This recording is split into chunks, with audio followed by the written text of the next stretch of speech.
Breaking news, President Trump blasts the COVID relief package passed by Congress. He's even threatened to veto it.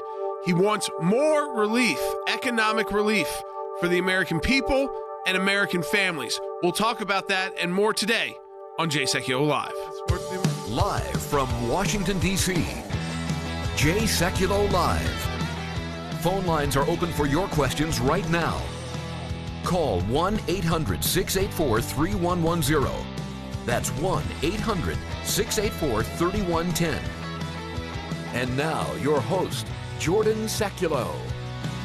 Well, we talked yesterday about the COVID stimulus relief, and again, I think you can make an argument that anything out of this divided Congress right now, which Nancy Pelosi refused to get anything done, of course, before the election, and I think Mitch McConnell was right to point that out yesterday.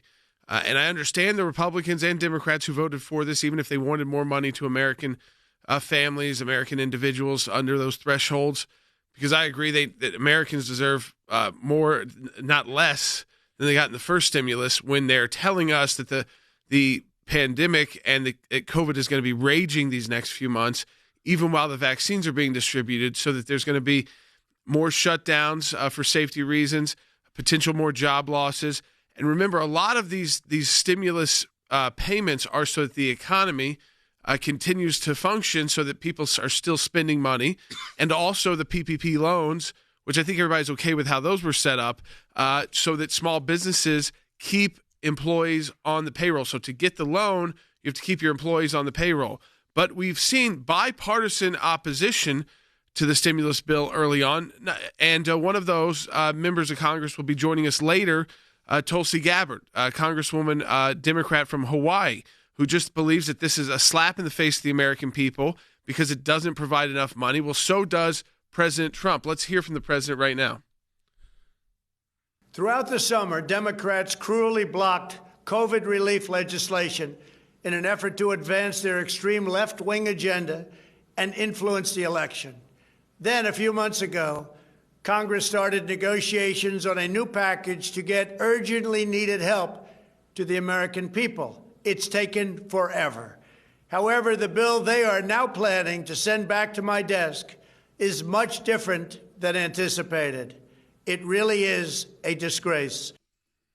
So there you go. The president, Dad, willing to potentially veto this. And just talking to Sam Bennett earlier, he can do this by pocket. The way it runs out because of the timing. It's not usual, but it's because there's also the funding of the government. And unfortunately, I think what happened here is that they combined the government funding and all of this money that goes to foreign countries and things that we would usually probably do, but they combined it into one piece of legislation, so it's not all focused on COVID relief to Americans and American businesses, which should be the number one priority, whether you're America First, a MAGA president supporter, or a Democrat.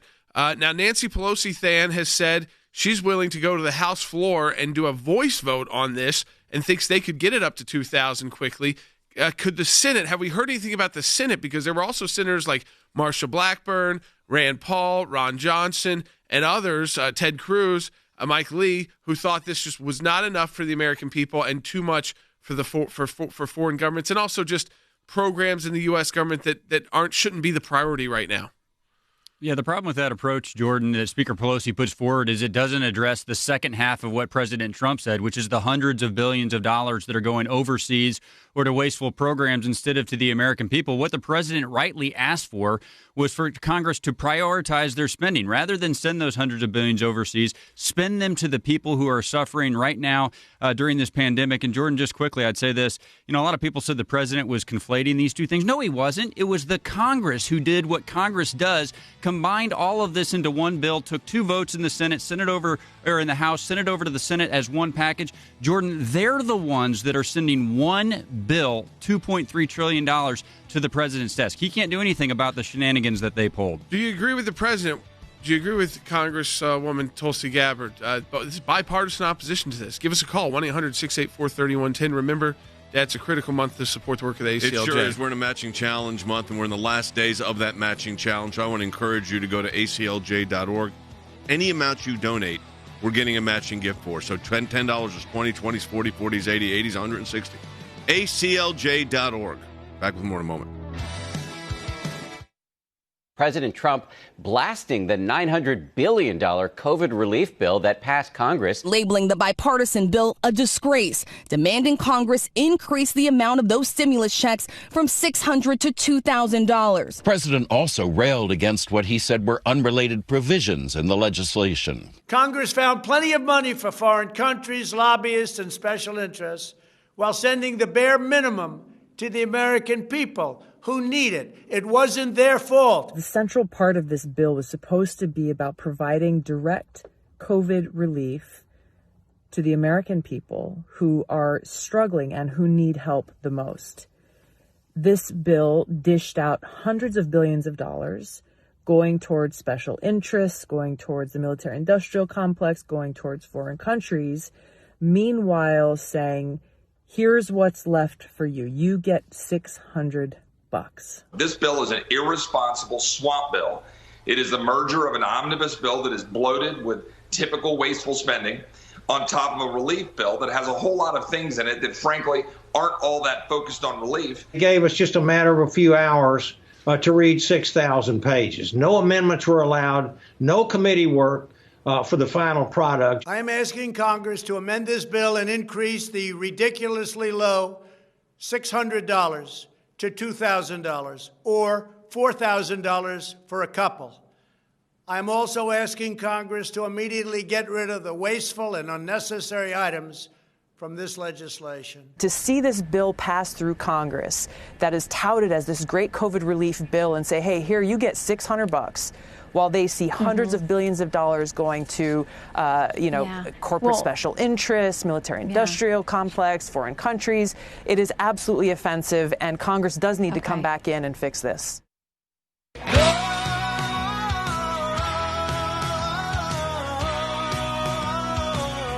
Welcome back to Sekulow Live. We sure do have a lot of calls coming in. We're going to get some of those ready to go to take your calls, your questions, whether you are watching on Facebook, on YouTube, on Periscope. Of course, most of you who are listening on radio, Rumble, later in the day, we get it up on Rumble. But also, we always thank all of our radio listeners, all the radio stations, the thousands that carry our broadcast every single day, because that's where the majority of you are listening to this, and of course, Sirius XM as well. There is a lot of opposition. We want to take your comments, if you can put in comments online, or questions. I think there's a lot of, it's not opposition, it's support for what the president has said, which is, get me something better for the American people. $2,400 for a family of four, it's not nothing, but this didn't happen 3 months ago like it should have. That should have been the next stimulus round, probably. Instead, we waited because of politics. That's clear. They didn't want anything done before the election. Okay, we're past that now. Why not get more money into the hands of the American people so that they continue to spend the money at small businesses, and then the small businesses can get the PPP loans and keep people on their payrolls? And, Dad, I'll tell you, from conservative friends of mine, they agree. These are not big government spenders. They don't like bailing out people. They don't like stimulus bills. But they agree that if we're right that we're heading into more of a lockdown type scenario, and yes, there's lots of exceptions, but not a lot for small businesses. No, there's not. So the big box stores get accepted out, and big grocery store chains and things like that. But even with the vaccine, that they know to keep their people on staff, which they want to do into the new year, they need these loans. They've all said it to me for the last 3-4 months. These were successful small businesses, but they were worried about keeping some of their staff on the payroll. With these loans, they do. So that part is okay.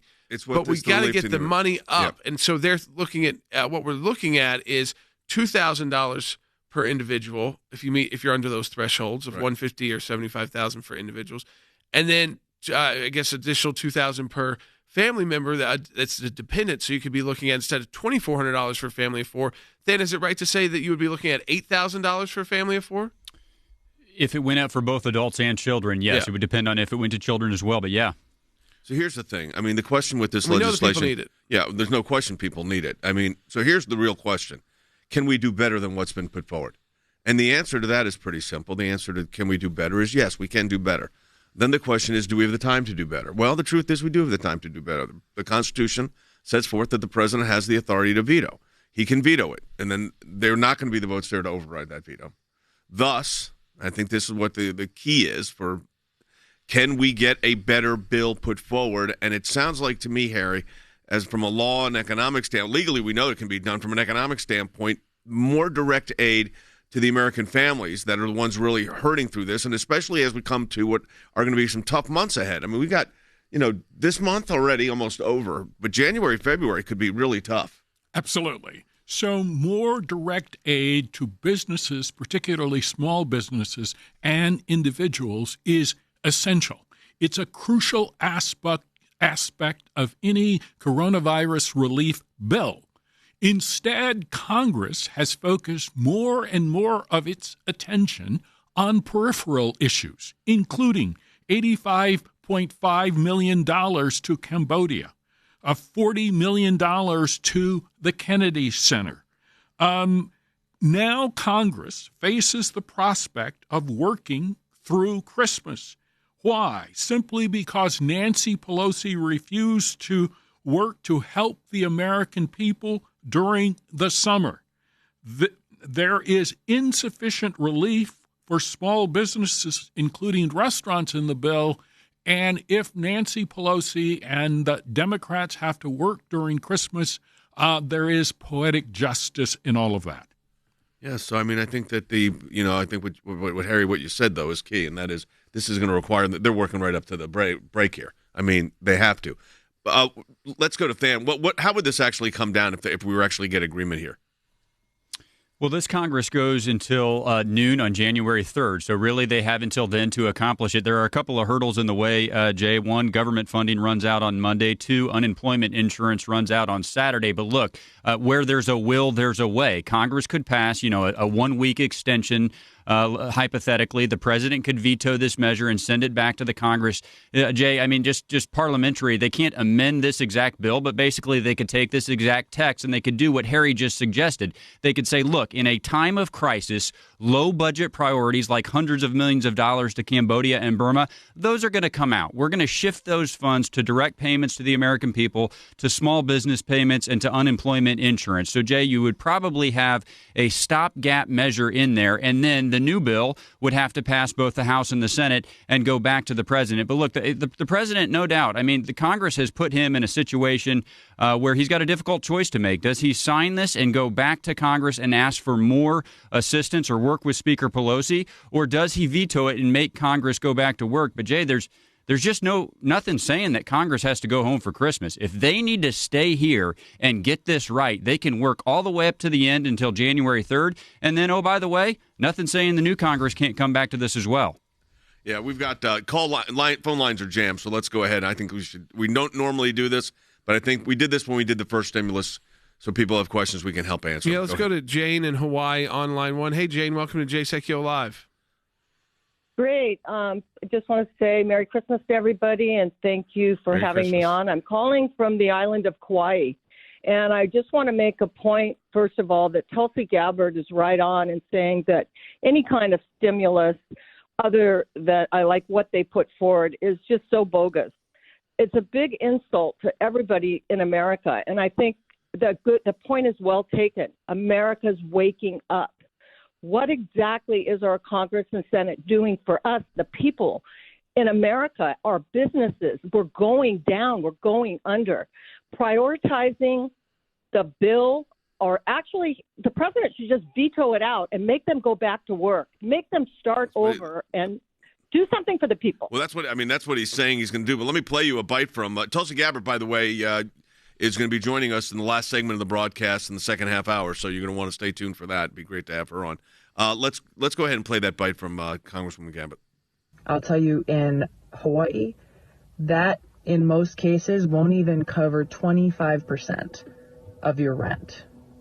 It is an insult and a slap in the face to every single American in this country who is struggling because of this COVID pandemic, who is concerned about not being able to pay the rent, about eviction, about whether you'll have enough to buy groceries or medicine for yourself or your loved ones.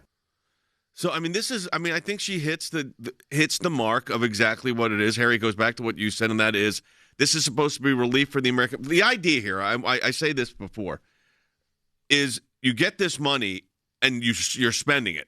and that gets it into the economy. So you're getting a relief in the sense that you now can buy things you need to be, whether it's paying for Christmas bills or whatever it might be, and that's getting money into the economy, which keeps people working. So there's a whole economic impact on this whole approach. So the more we can provide direct aid to the American people, the better it's going to be for the economy.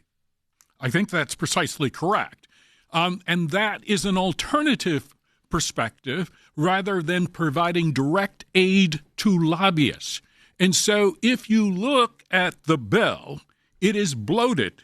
It combines two bills, an omnibus bill plus a COVID relief bill. And in reality, there is little coronavirus relief and a lot of money for lobbyist pet projects.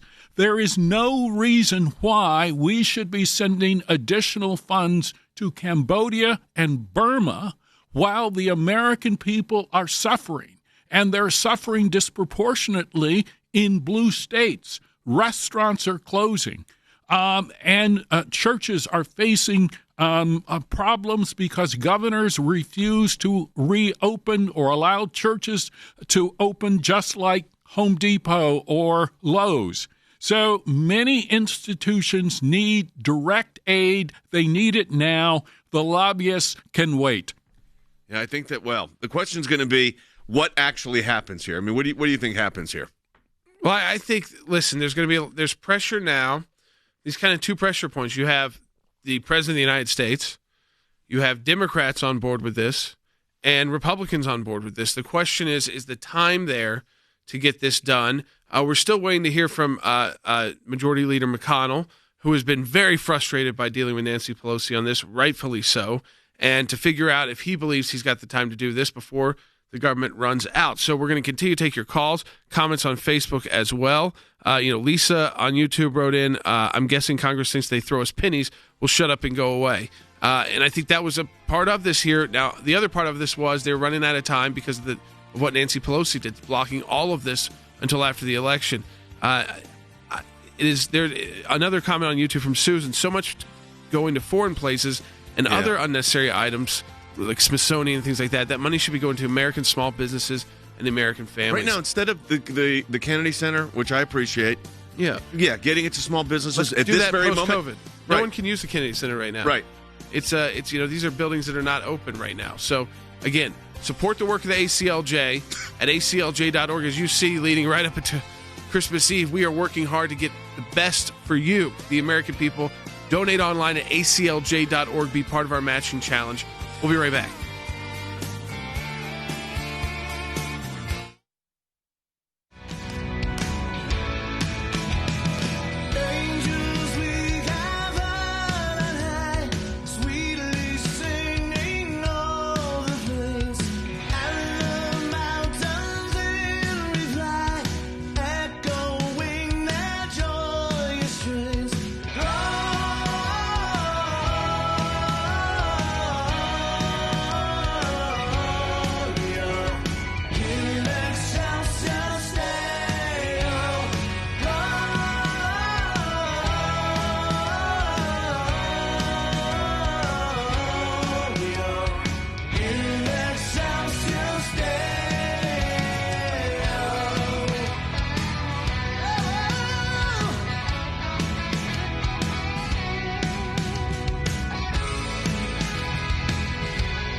That's our band's Christmas album called Hope of Jerusalem. It's available wherever you get your music. I want to take a little break here from talking about the stimulus. We're going to get back to that in a moment. And I've texted a good friend of ours the other day and asked him to come on. Dan Wheeler, of course, has been on this program many times. You know him, former co-host or host of QVC. Also one of the founders of a great ministry called Fearless Faith. We'll give you information about that at the end of the interview. But I wanted Dan to come on, and, there's a lot of consternation right now. A lot of people are tense, both politically and just this time of year, and COVID, of course, on top of all of this. And, Dan, I want to offer some hope here to people that, we serve a great God, and God's in control of the universe. That includes the affairs of the United States, and that we just have got to keep a focus. But I wanted you to share a little bit about that. That's why I asked you to come on.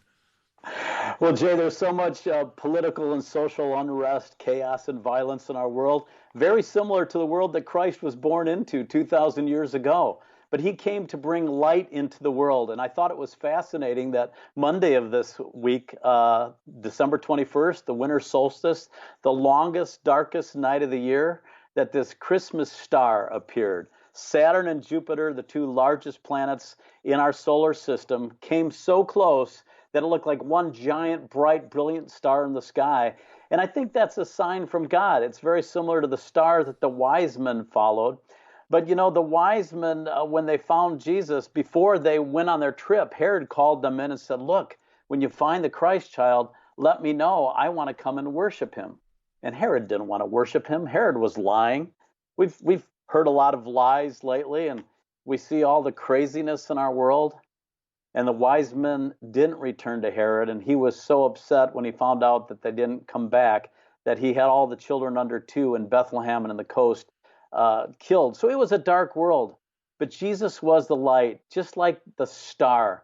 The light pierces darkness. And even more amazing, Jay, than the Christmas star is the fact that Isaiah, 700 years before Christ came to the world, he predicted his birth. In Isaiah chapter 9, verse 2, he said, the people that walked in darkness saw great light. And then 4 verses down in verse 6, he says, unto Christ's birth was announced. It was announced to the shepherds, the humble, the lowly, of society. And it said, the glory of the Lord shone round about them. But then the angel said, fear not, for I bring you great tidings, good tidings of great joy, which shall be to all people. So Christ's message is for all of us. And at this Christmas time, Jay, there is so much hope. That's what I say, too. And I know people are going to say, oh, it's so discouraging with the election results and that now there's another election in Georgia and we've got all of this going on. And, how do you deal with all of this? And you got to put it in perspective. I mean, you put it into real perspective. We had a situation here in our own office with one of our senior people who's been here. We asked people to pray for him, and the surgery went well. But he faced a major health challenge on Monday. I mean, a younger guy, Jordan's age, they've been friends since, I think, 8th grade.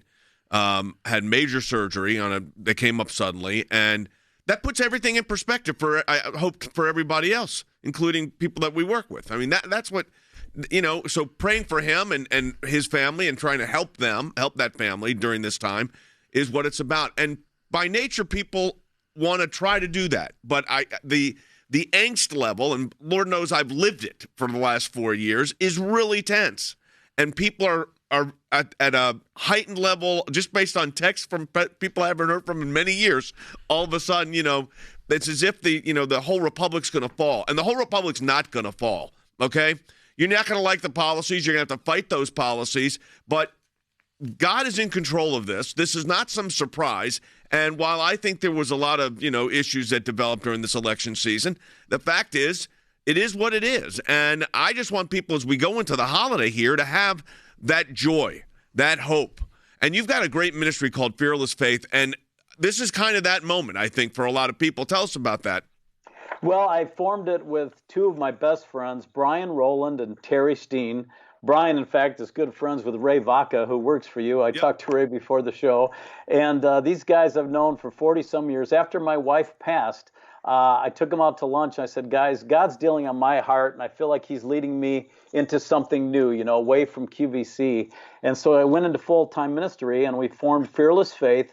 Today we're on Facebook at FFM60. We're on Instagram, Terry's wife, Karen, does a great job with that, all under Fearless Faith. We have a logo. It's 3 flames, just like I talked about the light of the world. We want to spread Christ's light to everyone. And the big news for us, Jay, is in early January, we're launching a podcast called Finish Strong with Fearless Faith. And you can find it on Apple, Spotify, iHeart, wherever podcasts are. So we're excited about that. Spreading a light, Christ through us.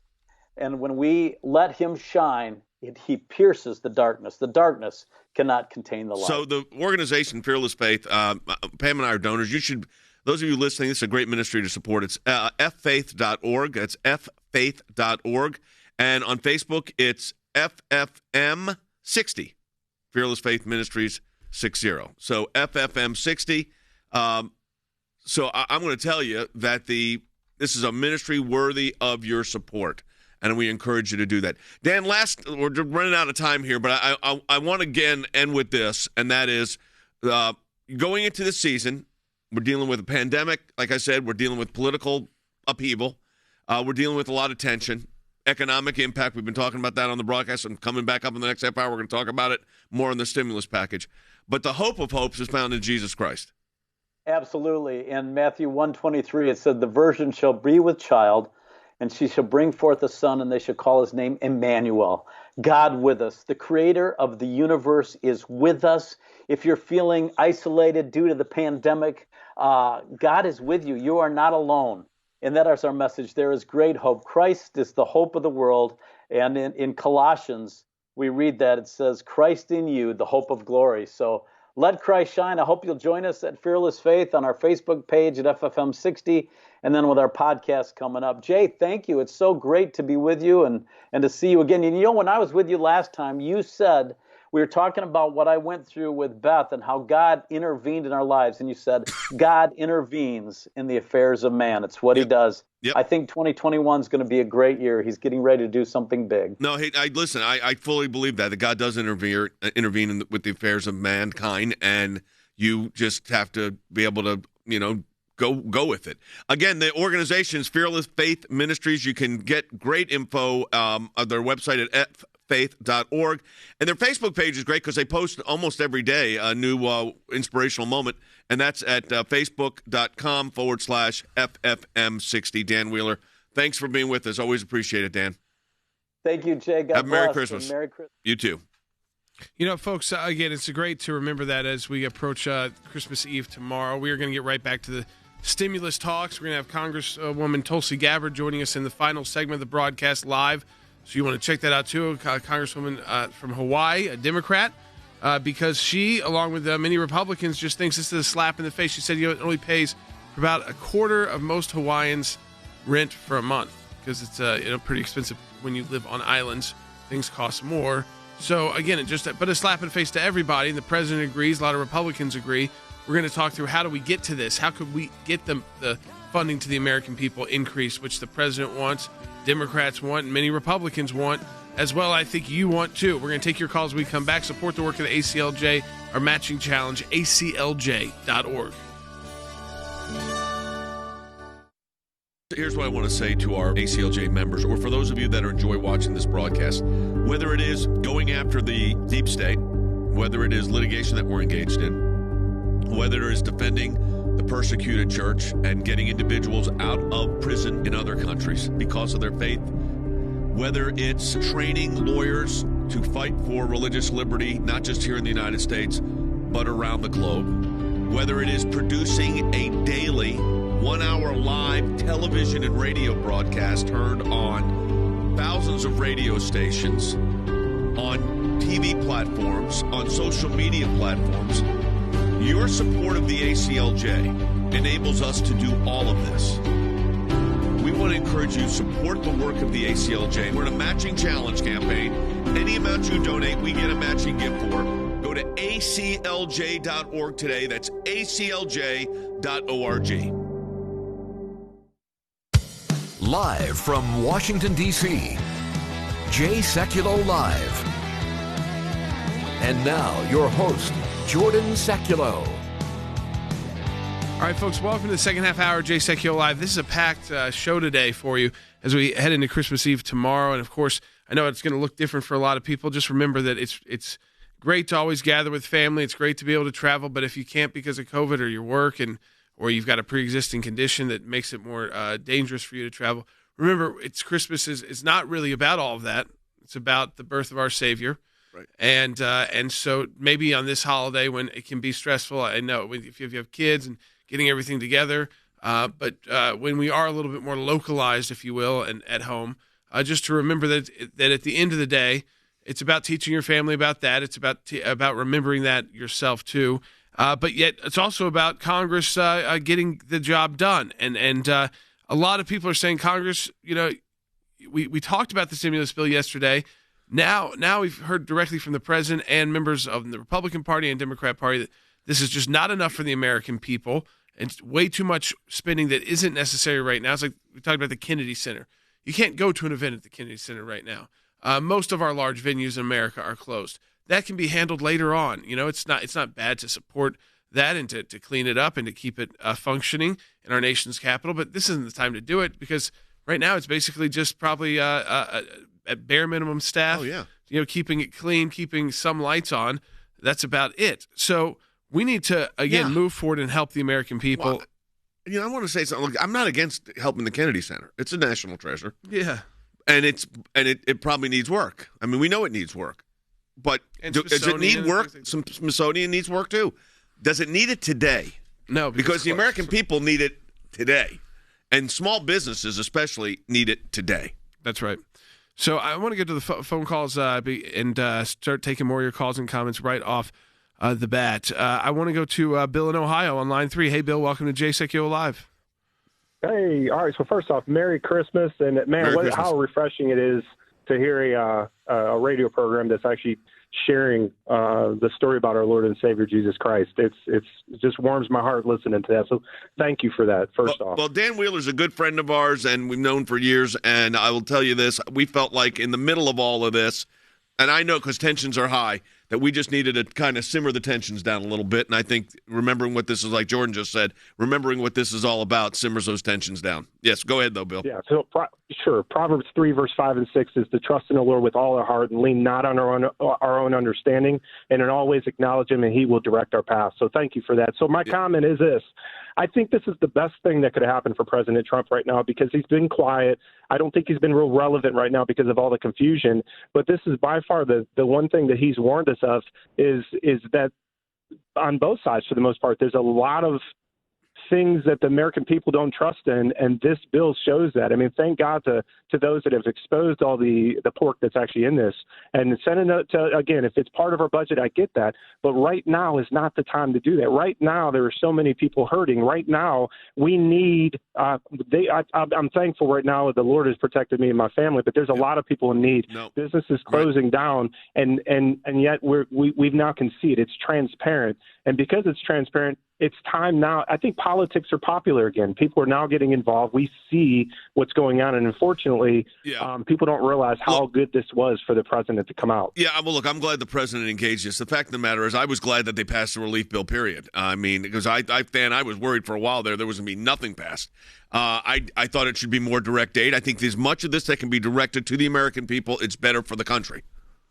Yeah, they failed to prioritize, Jay. I mean, look, and regardless of what the president decides, maybe he'll sign it, maybe he'll veto it, but there is a huge value in highlighting how Congress goes about this. Jay, just one quick anecdote. They literally wheeled this bill in on a flatbed cart to the House of Representatives. That's how big it was, and then they give members an opportunity to read it before they voted on it. So a lot of the members, in fairness, Jay, the ones that voted for it, they didn't even know this stuff was in there when they cast that vote. Don't worry, Harry read it. I get that people thought, if this is all we can get, I got to get something to my constituents. So I don't fault those who voted for it either, because this has been delayed so long. I want to make that clear. I just think that if we've got the president and Democrats and some Republicans ready to go on this, let's make it happen. We'll be joined final segment with Tulsi Gabbard, congressman from Hawaii, a Democrat who wants to make it happen too. Called this a slap in the face. We'll be right back. Take your calls and comments on Sekulow Live.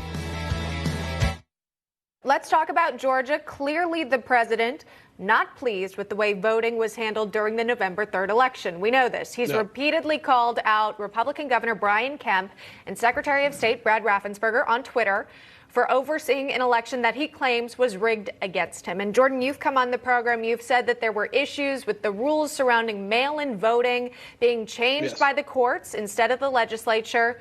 So I'll ask you, looking forward at this point, what steps are being taken to make sure that voting is legal and by the books in the Peach State? The first step that was taken, and I think this is very key because it'll affect January 5th, which will affect who controls the U.S. Senate, was a lawsuit filed by the RNC, and it was a simple lawsuit in the state of Georgia saying, follow the rules of the state legislature. That's all. Follow the rules that are on the books. Mr. Secretary of State Rathensberg, do what the law says you can do. What has the Secretary of State done? Well, first he announced he is going to have independent auditors checking doing signature verification around the entire state, so not just one county or two counties, and they're going to be done by the University of Georgia forensics team, not just by poll workers trying to figure out if someone's signature matches. So that's good. The second is that he says he's already identified through the Georgia Bureau of Investigation, that's like their FBI, 8,000 requested absentee ballots from people that appear to no longer be eligible Georgia voters, people that have moved, people that have not been there long enough. If you do that in Georgia and they catch you, and you've got now the GBI going after you, you've got the police after you and the state after you with real resources, you're facing a major felony conviction, $100,000 up to $100,000 fine and up to 10 years in prison. Unfortunately, they did not do this in the general election, but they're moving forward, understanding that the nation's eyes will be on Georgia leading up to January 5th.